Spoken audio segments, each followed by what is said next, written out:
Pelletier, qui est un des partisans de Jean-François Copé, est en direct avec nous. Monsieur Pelletier, bonjour. Lorsque l'on entend les mots de François Fillon, on se dit que le rassemblement va être quand même très compliqué.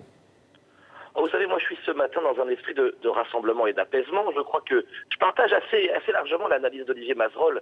Il y a d'abord une part d'amertume ici ou là qui n'est pas illégitime. Vous savez, ce psychodrame dont on a beaucoup parlé depuis 24 heures est désormais fini. Et moi j'apprécie que dans l'entourage de François Fillon, comme les mots de Jean-François Copé, on soit maintenant dans une perspective d'avenir. L'avenir, Olivier Mazerolle l'a dit, c'est comment nous nous opposons avec fermeté, détermination et de manière constructive à cette gauche. Mais quel peut être l'avenir de François Fillon au sein de l'UMP dirigé par Jean-François Copé ? On verra. Jean-François Copé a été très clair, vous savez, hier soir. Vous avez vu la magnanimité qu'il a utilisée dans ses termes, dans sa capacité à ouvrir les bras et à dire, et nous répétons, nous, en son nom, ce matin, que l'ensemble des fillonistes font partie de notre famille. Il n'y a qu'une seule famille de la droite et du centre-droit.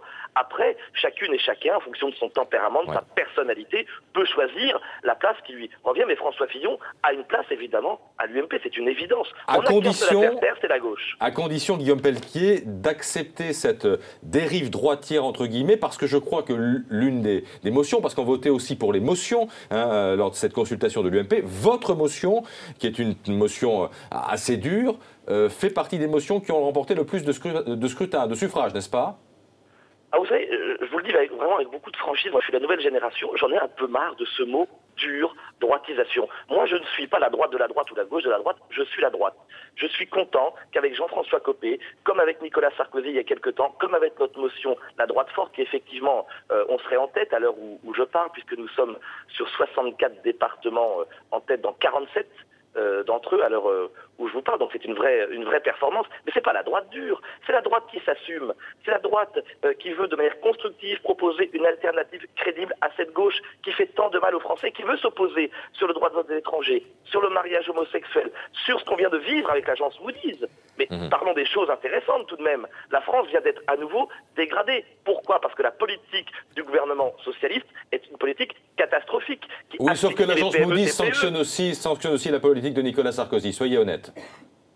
Mais je vous le dis, je ne me réjouis pas de cette nouvelle qui n'est pas une bonne nouvelle parce que nous sommes avant tout des patriotes. Il n'est pas question pour moi de dire que c'est que la faute de tel ou tel camp. C'est le résultat, pour être totalement honnête et franc, c'est le résultat de 30 années de politique menée par la droite ou par la gauche qui n'ont pas eu suffisamment de courage. Il n'empêche, on ne me fera pas dire que Nicolas Sarkozy, de manière incontestable en 2010 et en 2011, malgré des crises violentes, a commencé à engager une politique qui permettait de réduire la dette et les déficits. Ça a été reconnu par tout le monde, y compris par la Cour des comptes, dirigée par un socialiste. Merci beaucoup Guillaume Pelletier d'avoir été en direct avec nous sur BFM TV, le journal de 7 heures, dans quelques instants. À tout de suite.